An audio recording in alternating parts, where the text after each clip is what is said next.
ಪೂಜ್ಯ ಶ್ರೀಪಾದಂಗಳವರ ಅಡಿದಾವರೆಗಳಲ್ಲಿ ಭಕ್ತಿಪೂರ್ವಕವಾದಂತಹ ಸ್ವಾಗತವನ್ನು ಕೊಡ್ತಾ ಅವರ ಅನುಗ್ರಹ ಸಂದೇಶದಿಂದ ನಮ್ಮನ್ನು ಪಾವನರನ್ನಾಗಿ ಮಾಡಬೇಕು ಅಂತ ಹೇಳಿ ಅವರಲ್ಲಿ ಕೇಳಿಕೊಳ್ತೇವೆ.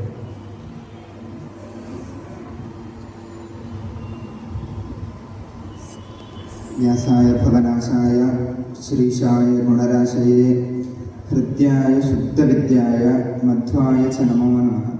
ತಪೋವಿದ್ಯಾ ವಿರಕ್ತ್ಯಾದಿ ಸದ್ಗುಣೌಘಾಕರಾನಹಂ ವಾದಿರಾಜಗುರುನ್ ವಂದೇ ಹಯಗ್ರೀವದಯಾಶ್ರಿಯ ಶ್ರೀ ಗುರುಭ್ಯೋ ನಮಃ. ಕೌರವರು ಪಾಂಡವರನ್ನು ಸಾಯಿಸಬೇಕು ಅಂತ ಊಟದಲ್ಲಿ ವಿಷ ಹಾಕ್ತಾರೆ ಅಂತ.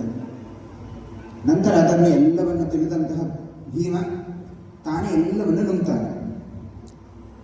ನಂತರ ಭೀಮ ಎಲ್ಲ ಹೊಟ್ಟೆ ತುಂಬಿಸಿ ನಿದ್ದೆ ಮಾಡ್ತಾ ಇರ್ತಾನೆ. ನಿದ್ದೆ ಮಾಡ್ತಾ ಇರುವಾಗ ಮಂಚಕ್ಕೆ ಸೇರಿ ಭೀಮಸೇನಿಗೂ ಸೇರಿ ಇಡೀ ಸರಪಳಿಯನ್ನು ಕಟ್ಟಿ ನದಿಗೆ ಬಿಸಾಕ್ತಾರೆ ಅಂತ. ಭುಕ್ತಂಚ ಜೀರ್ಣಂ ಪರಿಪಂಥಿ ದತ್ತಂ ವಿಷಂ ವಿಷಣ್ಣೋ ವಿಷಭೃದ್ಗಣೋತಃ ಪ್ರಮಾಣಕೋಟೆ ಸಹಿಹೇಲಯಾಗಾತ್ ನೇತ್ರಂ ಜಗಜ್ಜೀವನ ನೇತ್ರ ಚಿತ್ರಂ ಅಂತ. ಈ ಪ್ರಮಾಣಕೋಟಿ ಅಂತ ಒಂದು ಜಾಗ ಗಂಗೆಯಲ್ಲಿ ತುಂಬ ಆಳ. ಅಂತಹ ಒಂದು ಜಾಗಕ್ಕೆ ಹೋಗಿ ಈ ಭೀಮಸೇನನನ್ನು ಎಸಿತಾರೆ. ಮೇಲೆ ಬರ್ಲಿಕ್ಕೇನೆ ಬರದವನಿಗೆ ಅಂತ. ಇವ ಪೂರ್ತಿ ಒಳಗೆ ಹೋದಾದ್ಮೇಲೆ ಆರಾಮದಲ್ಲಿ ಆ ಸರಪಳಿಯನ್ನೆಲ್ಲ ಬಿಚ್ಕೊಂಡು ಮೇಲೆ ಬರ್ತಾನೆ ಅಂತ. ಈ ಲೋಕದಲ್ಲಿ ಅದು ಕೇಳುವಾಗ ಹೋದ ಮುಚ್ಕೊಂಡು ಬಂದ ಅಂತ. ಅದೇ ಈ ಲೋಕದಲ್ಲಿ ಕೆಲವೊಬ್ಬರು ಮ್ಯಾಜಿಕ್ ಶೋ ಅಂತೆಲ್ಲ ಮಾಡ್ತಾರೆ. ತಮ್ಮನ್ನೆಲ್ಲ ಬಂಧಿಸಿಕೊಂಡು ನೀರಿನ ಒಳಗೆ ಹೋಗಿ ಹಾಕುದು, ಎಲ್ಲವನ್ನು ಬಂಧನವನ್ನು ಬಿಚ್ಚಿಕೊಂಡು ಹೊರಗೆ ಬರ್ತಾರೆ ಇಷ್ಟು ಗಂಟೆಯ ಒಳಗೆ ಅಂತೆಲ್ಲ. ಹಾಗೆಲ್ಲ ಮಾಡಿ ತುಂಬ ಪ್ರಚಾರವನ್ನೆಲ್ಲ ಪಡಿತಾರೆ. ಯಾಕೆ ಕೇಳಿದ್ರೆ ಇದು ಅತ್ಯಂತ ಆಶ್ಚರ್ಯ, ಅದ್ಭುತ ಅಂತ. ಆದರೆ ಭೀಮಸೇನ ದೇವರು ಅದಕ್ಕಿಂತ ಸಹ ಕಠಿಣವಾದಂತಹ ಒಂದು ಚಮತ್ಕಾರವನ್ನು ತೋರಿಸಿದ್ದಾರೆ. ವಿಷವನ್ನು ತಿಂದು ವಿಷವೂ ಪ್ರಭಾವ ಆಗದೆ ಆ ಪ್ರಮಾಣ ಕೋಟಿ ಅಷ್ಟು ಆಳ ಜಾಗಕ್ಕೆ ಹೋಗಿದ್ದಾರೆ. ಅದನ್ನು ಆರಾಮದಲ್ಲಿ ಬಿಚ್ಚಿಕೊಂಡು ಏನೂ ಆಗದಿದ್ದ ಹಾಗೆ ಬರ್ತಾರೆ. ಆದರೆ ನಾರಾಯಣ ಪಂಡಿತಾಚಾರ್ಯರು ಇದು ಯಾವುದು ಆಶ್ಚರ್ಯವೇ ಅಲ್ಲ ಅಂತ ಹೇಳ್ತಾರೆ. ಯಾಕೆ ಕೇಳಿದ್ರೆ ಇದಕ್ಕಿಂತ ಸಹ ಅದ್ಭುತವಾದಂತಹ ಮಹಿಮೆಗಳು ಆ ಭೀಮಸೇನ ದೇವರದ್ದು, ಮುಖ್ಯ ಪ್ರಾಣ ದೇವರದ್ದು. ನಾವೆಲ್ಲರೂ ಬದುಕಿರ್ಬೇಕು ಅಂತ ಹೇಳಿದ್ರೆ ಪ್ರಾಣದೇವರು ಬೇಕು. ನಮ್ಮ ಒಳಗೆ ಗಾಳಿ ಮುಖ್ಯ ಪ್ರಾಣದೇವರು ಇದ್ರೆ ಮಾತ್ರ ನಾವು ಬದುಕಲಿಕ್ಕೆ ಸಾಧ್ಯ. ಹಾಗೆ ಅಂತಹ ಆ ಮುಖ್ಯ ಪ್ರಾಣದೇವರನ್ನೇ ಸಾಯಿಸಲಿಕ್ಕೆ ಸಾಧ್ಯ ಉಂಟಾ? ಯಮ ಬರ್ತಾನೆ ನಮ್ಮನ್ನು ಕರ್ಕೊಂಡು ಹೋಗ್ಲಿಕ್ಕೆ, ಕತ್ತಿ ಹಿಡ್ಕೊಂಡು ಯವನ್ನೇ ಓಡಿಸಲಾಗ್ತದೆ ನಮಗೆ. ಅಂತಹ ಒಂದು ಪ್ರಸಂಗ. ಹಾಗಾಗಿ ಯಾರಿಗೂ ಕೂಡ ಭೀಮಸೇನನನ್ನು ಕೊಲ್ಲಿಕ್ಕೆ ಸಾಧ್ಯ ಇಲ್ಲ. ಹಾಗೆ ಇದೆಲ್ಲ ಆಶ್ಚರ್ಯವೇ ಅಲ್ಲ ಅಂತ. ಇಷ್ಟೆಲ್ಲ ಆದ್ಮೇಲೆ ಕೌರವರಿಗೆ, ದುರ್ಯೋಧನಾದಿಗಳಿಗೆ ಭೀಮಸೇನನ ಮೇಲೆ ತುಂಬ ಸಿಟ್ಟು. ಇವ ಗುಂಡಣ್ಣ ಏನು ಮಾಡಿದ್ರು ಬರ್ತಾನಲ್ಲ ಅಂತ. ಅದಕ್ಕೆ ಒಮ್ಮೆ ಏನ್ ಮಾಡ್ತಾರೆ, ಇವ ಮಲಗಿರುವಾಗ ಭೀಮಸೇನ ಅದೇ ಮಾಡೋದು, ಆಟ ಆಡುದು, ತಿನ್ನೋದು, ಮಲಗುದು, ಮಕ್ಕಳಲ್ಲ. ಒಮ್ಮೆ ಮಲಗಿರುವಾಗ ಹಾವಾಡಿಗಳನ್ನು ಕರೆಸ್ತಾರೆ. ತುಂಬ ವಿಷ ಭರಿತವಾದಂತಹ ಹಾವನ್ನು ತಗೊಂಡು ಬರಬೇಕು. ನಂತರ ಆ ಭೀಮಸೇನನ ಮೇಲೆನೆ ಎಲ್ಲ ಹಾವನ್ನು ಹಾಕ್ತಾರೆ. ಹಾವುಗಳು ಕಚ್ಚುತ್ತದೆ ಭೀಮನಿಗೆ. ಆ ಹಲ್ಲುಗಳೇ ತುಂಡಾಗಿ ಹೋಗ್ತವೆ. ಹಿಂದೆ ಭೀಮಸೇನ ದೇವರು ಬೆಟ್ಟದ ಮೇಲೆ ಬಿದ್ದಾಗ ಬೆಟ್ಟನು ಪುಡಿ ಪುಡಿ ಆಯಿತು. ಅಷ್ಟು ಗಟ್ಟಿ ಭೀಮಸೇನ ದೇವರು. ಆ ಭೀಮಸೇನ ದೇವರಿಗೆ ಹೋಗಿ ಹಾವುಗಳು ಕಚ್ಚಿದ್ರೆ ಹಲ್ಲು ಉಳಿಬೋದ? ಎಲ್ಲ ಉದುರಿ ಹೋಯಿತು. ಅಷ್ಟು ಹೊತ್ತಾದಾಗ ಏನೋ ಇದು ಸೊಳ್ಳೆ ತರ ಕಚ್ಚುತ್ತಾ ಉಂಟು ಅಂತ ಭೀಮಸೇನ ದೇವರು ಎಚ್ಚರಿಕೆ ಆಗ್ತಾರೆ. ಎಚ್ಚರಿಕೆಯಾಗಿ ಆ ಹಾವನ್ನೆಲ್ಲ ತೆಗಿತಾರೆ. ತೆಗೆದು ಆ ಹಾವಾಡಿಗ ಇರ್ತಾನೆ, ಅವನಿಗೆ ಒಂದು ಕಪಾಳಕ್ಕೆ ಬಿಡ್ತಾರೆ. ಅಷ್ಟಕ್ಕೆ ಸತ್ತೇ ಹೋಗ್ತಾನೆ. ಹೀಗೆ ಅವನನ್ನೂ ಕೂಡ ಭೀಮಸೇನ ದೇವರು ಸಂಹಾರ ಮಾಡ್ತಾರೆ. ಹೀಗೆಲ್ಲ ಮಾಡಿದ್ರು ಕೂಡ ಅವರಿಗೆ ಆ ಸಿಟ್ಟು ತಡಿಲಿಕ್ಕೆ ಆಗ್ತಿರೋದಿಲ್ಲ. ಕೌರವರಿಗೆ ಏನು ಮಾಡಿದ್ರು ಸಾಯಿಸಲೇಬೇಕು. ಒಂದು ಸಂದರ್ಭದಲ್ಲಿ ಏನ್ ಮಾಡ್ತಾರೆ ಕೇಳಿದ್ರೆ, ಈ ಪಾಂಡವರನ್ನೆಲ್ಲ ಕರ್ಕೊಂಡು ಒಂದು ಒಳ್ಳೆ ಭವ್ಯವಾದಂತಹ ಅರಗಿನ ಮನೆ ಅಂತಹ ಒಂದು ಅರಮನೆಯನ್ನು ಕಟ್ಟಿ ಆ ಗೋಡೆಯಲ್ಲಿ ಅರಗನ್ನೆಲ್ಲ ಬೆರಿಕೆ ಮಾಡಿ ಸ್ವಲ್ಪ ಕಿಡಿ ಬೆಂಕಿ ಹತ್ತಿದ್ರೂ ಕೂಡ ಇಡೀ ಅರಮನೆ ಸುಟ್ಟು ಬೂದಿ ಆಗಬೇಕು, ಒಳಗಿದ್ದವರೆಲ್ಲ ಸತ್ತು ಹೋಗಬೇಕು ಅಂತಹ ಒಂದು ಅರಮನೆಯನ್ನು ಕಟ್ತಾರೆ. ಪಾಂಡವರನ್ನು ಅದರ ಒಳಗೆ ಕಳಿಸ್ತಾರೆ, ನಿಮ್ಗೆ ಅರಮನೆ ಅಂತ. ಈ ಮನೆ ಇದು ಅರಗಿದ್ದು ಬೆಂಕಿ ಬಿದ್ದರೆ ಎಲ್ಲ ಸುಟ್ಟು ಹೋಗ್ತದೆ ಎನ್ನುವಂತಹ ಒಂದು ರಹಸ್ಯ ವಿದುರನ ಮೂಲಕ ಯುಧಿಷ್ಠಿರನಿಗೆ, ಧರ್ಮರಾಜನಿಗೆ ಗೊತ್ತಾಗ್ತದೆ. ಹಾಗಾಗಿ ಅವರೆಲ್ಲರೂ ಬೆಂಕಿಯಿಂದ ಎಚ್ಚರಿಕೆ ಇರ್ತಾರೆ.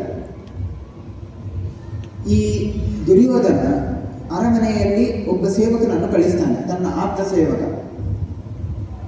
ಅವ ಇಡೀ ಅರಮನೆಯನ್ನು ಸುಟ್ಟು ಹಾಕಬೇಕು, ಪಾಂಡವರನ್ನು ಕೊಲ್ಲಬೇಕು ಅಂತ ಅವನಿಗೆ ಕೆಲಸ ಕೊಟ್ಟಿದ್ದಾನೆ.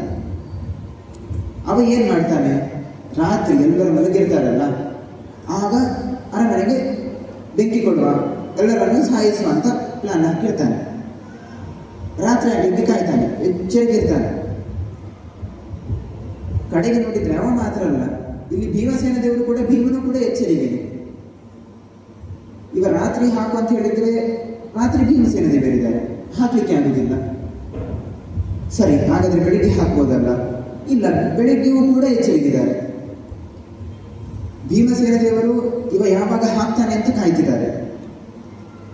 ಈ ಸೇವಕ ಇವ ಭೀಮಸೇನ ಯಾವಾಗ ಮಲಗ್ತಾನೆ ಆಗ ಹಚ್ಚುವ ಅಂತ ಇವ ಕಾಯ್ತಿದ್ದಾನೆ.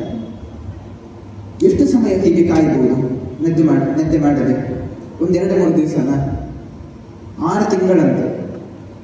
6 ತಿಂಗಳಾದ್ರೂ ಭೀಮಸೇನ ದೇವರು ಮಲಗುವುದೇ ಇಲ್ಲ. ನಮ್ಗೆ ಇಲ್ಲಿ ಪ್ರವಚನ ಕೇಳುವಾಗ 6 ನಿಮಿಷದಲ್ಲೇ ನಿದ್ದೆ ಬಂದು ಬಿಡ್ತದೆ. ಹೀಗೆ ಭೀಮಸೇನ ದೇವರು 6 ತಿಂಗಳಾದ್ರೂ ನಿದ್ದೆ ಮಾಡೋದಿಲ್ಲ. ಇವನಿಗೆ ಎಷ್ಟು ಸಮಯ ಆದ್ರೂ ಹಚ್ಚಲಿಕ್ಕೆ ಆಗೋದಿಲ್ಲ. ಒಮ್ಮೆ ಈ ದೂತನ ಅಕ್ಕನ ಮಕ್ಕಳೆಲ್ಲರೂ ಬರ್ತಾರೆ. ಹಾಗಾಗಿ ಅಪರೂಪಕ್ಕೆ ಬಂದದ್ದಲ್ಲ, ರಜೆ ಸಿಕ್ಕಿತು, ಹಾಗಾಗಿ ಮಕ್ಕಳೆಲ್ಲ ಬಂದಿದ್ದಾರೆ, ಹಾಗಾಗಿ ತುಂಬಾ ವಿಶೇಷ. ಹಾಗಾಗಿ ಒಳ್ಳೆ ಊಟ, ಪಾಯಸ ಇದನ್ನೆಲ್ಲ ಮಾಡಿ ಅವ ಎಲ್ಲ ಕುಡಿದು ಮದ ಏರಿ ಮಲಗಿದ್ದ. ಈ ಒಂದು ಸಂದರ್ಭವನ್ನು ನೋಡಿ ಭೀಮಸೇನ ಎಲ್ಲರನ್ನು ಎಬ್ಬಿಸಿ ಆ 6 ತಿಂಗಳ ಹೊತ್ತಿಗೆ ವಿದುರ ಗುಪ್ತದಾರಿ ರಹಸ್ಯವನ್ನೆಲ್ಲ ಮಾಡಿರ್ತಾನೆ.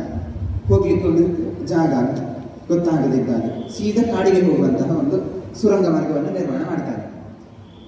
ಆ ಸುರಂಗ ಮಾರ್ಗದ ಮೂಲಕ ಭೀಮಸೇನನ ಎಲ್ಲರನ್ನು ಕಳಿಸ್ತಾನೆ, ತನ್ನ ತಾಯಿಯನ್ನು, ಅಣ್ಣಂದಿರನ್ನು, ಎಲ್ಲರನ್ನು. ಆದರೆ ಕಳಿಸುವಾಗ ಎಲ್ಲರೂ ಎದ್ದದ್ದಷ್ಟೇ, ಹಾಗಾಗಿ ಯಾರಿಗೂ ಕೂಡ ಸರಿಯಾಗಿ ನಡ್ಕೊಂಡು ಹೋಗ್ಲಿಕ್ಕೆ ಆಗ್ತಿಲ್ಲ. ಆ ನಿದ್ದೆ ಕಣ್ಣಿನಲ್ಲಿ ಸುಸ್ತಾಗಿ ಸರಿಯಾಗಿ ಹೋಗ್ಲಿಕ್ಕೆ ಆಗಲಿಲ್ಲ. ನಿದ್ದೆ ಮಾಡಿದ್ದು ಎಲ್ಲ ಉಳಿದಂತಹ ಪಾಂಡವರೆಲ್ಲರೂ ನಿದ್ದೆ ಮಾಡಿದ್ದಾರೆ. ಭೀಮಸೇನ ನಿದ್ದೆನೇ ಮಾಡಲಿಲ್ಲ. ಆದರೂ ಕೂಡ ಸುಸ್ತಾದದ್ದು ಭೀಮಸೇನನ್ನು ಬಿಟ್ಟು ಎಲ್ಲರಿಗೂ. ಭೀಮಸೇನಿಗೆ ಸುಸ್ತೇ ಆಗಲಿಲ್ಲ. ಅವ ಎಲ್ಲರನ್ನು ನಂತರ ಹೊತ್ಕೊಂಡು ಹೋಗ್ತಾನೆ. ಹೊತ್ಕೊಂಡು ಹೋಗಿ ಆ ಮನೆಯನ್ನು ಸುಟ್ಟು ಹಾಕ್ತಾನೆ. ಆ ದೂತ ಅವನ ಅಕ್ಕ, ಅವನ ಮಕ್ಕಳನ್ನು ಎಲ್ಲರನ್ನು ಕೂಡ ಅದರಲ್ಲಿ ಸುಟ್ಟು ಹಾಕ್ತಾನೆ. ಇದು ಹೇಗಿತ್ತು ಅಂತ ಕೇಳಿದ್ರೆ, ಒಬ್ಬ ಯೋಗಿ ಹೇಳಿದ್ರೆ ತಪಸ್ವಿ, ಇವ ದೇಹತ್ಯಾಗವನ್ನು ಮಾಡಿದ ಹಾಗೆ. ಒಬ್ಬ ಯೋಗಿ ಹೇಗೆ ದೇಹತ್ಯಾಗ ಮಾಡ್ತಾನೆ, ನಾವೆಲ್ಲರೂ ಯಾವಾಗ ಸಾಯ್ತೇವೆ ಅಂತ ಗೊತ್ತಿರುವುದಿಲ್ಲ. ಇವತ್ತು ಸಾಯ್ಬೋದು, ಈಗಲೂ ಸಾಯ್ಬೋದು. ಯಾವಾಗ ದೇಹದಿಂದ ಆತ್ಮ ಹೊರಗೆ ಹೋಗ್ತದೆ, ಯಾವಾಗ ಜೀವ ಹೊರಗೆ ಹೋಗ್ತದೆ ಅಂತ ಹೇಳಲಿಕ್ಕೆ ಆಗಲಿಲ್ಲ, ಯಾವ ರೀತಿಯಲ್ಲಿ ಹೋಗ್ತದೆ ಅಂತ. ಆದರೆ ಒಬ್ಬ ಯೋಗಿ ತಾನು ತಪಸ್ಸಿನಿಂದ ತನ್ನ ಬ್ರಹ್ಮನಾಡಿ ಅದರಿಂದ ಬ್ರಹ್ಮರಂಧ್ರದಿಂದ ಸೀಳ್ಕೊಂಡು ಈ ದೇಹವನ್ನು ಸುಟ್ಟುಕೊಂಡು ತಾನು ಹೊರಗೆ ಹೋಗ್ತಾನೆ ಅಂತ, ತಾನಾಗಿಯೇ ಹೊರಗೆ ಹೋಗ್ತಾನೆ. ನಂತರ ಪರಮಾತ್ಮನನ್ನು ಸೇರ್ತಾನೆ. ಅದೇ ರೀತಿ ಭೀಮಸೇನ ದೇವರು ಕೂಡ ಈ ಒಂದು ಅರಗಿನ ಮನೆಯನ್ನು ತಾನೇ ಸುಟ್ಟುಕೊಂಡು ತನ್ನ ಎಲ್ಲ ತನ್ನ ಬಾಂಧವರು ಯಾರು ಯೋಗಿಗೆ ಅಂತ ಕೇಳಿದ್ರೆ ತಾನು ಮಾಡಿದಂತಹ ಕರ್ಮ, ಆ ಪುಣ್ಯ ಕರ್ಮಗಳು, ಇದನ್ನೆಲ್ಲವನ್ನು ಹಿಡ್ಕೊಂಡು ಯೋಗಿ ಹೋಗ್ತಾನೆ. ಅದೇ ರೀತಿ ಭೀಮಸೇನೂ ಕೂಡ ತನ್ನ ಬಾಂಧವರನ್ನು, ಸಹೋದರರನ್ನು, ಇವರೆಲ್ಲರನ್ನು ಕರ್ಕೊಂಡು ಕಾಡಿನ ಮೂಲಕ ಅಲ್ಲಿ ಕಾಡಿನಲ್ಲಿ ವೇದವ್ಯಾಸ ದೇವರಿರ್ತಾರೆ. ಹಾಗಾಗಿ ಪರಮಾತ್ಮನನ್ನು ಹೊಂದುತ್ತಾನೆ. ಯೋಗೀವ ನಾರಾಯಣ ಮಾಸ ಸಾಧ. ಈಗ ನಮ್ಗೆಲ್ಲರಿಗೆ ಯಾರು ಯೋಗಿ ಅಂತ ಕೇಳಿದರೆ, ಒಂದು ಉದಾಹರಣೆ ಕೊಡುವುದು ಅಂತ ಹೇಳಿದರೆ ಸತೀದೇವಿ. ಅವಳು ಶಿವನಿಗೆ ಮಾಡಿದಂತಹ ಅಪಮಾನವನ್ನು ತಡೆಯಲಾರದೆ ತಾನೇ ಯೋಗಾಗ್ನಿಯನ್ನು ಸೃಷ್ಟಿ ಮಾಡಿಕೊಂಡು ತನ್ನ ದೇಹಕ್ಕೆ ಬೆಂಕಿ ಹಾಕೊಂಡು ಆ ದೇಹವನ್ನು ಆ ಯೋಗ ಮಾರ್ಗದಿಂದ ಬಿಟ್ಟು ಹೋಗ್ತಾಳೆ. ಇದೇ ರೀತಿ ಭೀಮಸೇನನೂ ಕೂಡ ಆ ಅರಮನೆಯನ್ನು ಸುಟ್ಟು ಆ ಅರಮನೆಯನ್ನು ಬಿಟ್ಟು ಹೋಗ್ತಾರೆ, ನಂತರ ಪರಮಾತ್ಮನನ್ನು ಸೇರ್ತಾರೆ. ಹಾಗೆ ನಾವೆಲ್ಲರೂ ಕೂಡ ಭೀಮಸೇನ ದೇವರ ಮಹಿಮೆಯನ್ನು ಶ್ರವಣ ಮಾಡ್ತಾ ಇದ್ರೆ, ಅವರ ಆರಾಧನೆ ಮಾಡ್ತಾ ಇದ್ರೆ ನಾವು ಕೂಡ ಆ ಪರಮಾತ್ಮನನ್ನು ಹೊಂದಲಿಕ್ಕೆ ಸಾಧ್ಯ ಅಂತ ಹೇಳ್ತಾ, ಆ ಪರಮಾತ್ಮನ ಮುಖ್ಯ ಪ್ರಾಣ ದೇವರ ಸ್ಮರಣೆಯನ್ನು ಸದಾ ಮಾಡ್ತಿರುವ ಅಂತ ಹೇಳುತ್ತಾ ಶ್ರೀಕೃಷ್ಣ ಅರ್ಪಣಮಸ್ತು.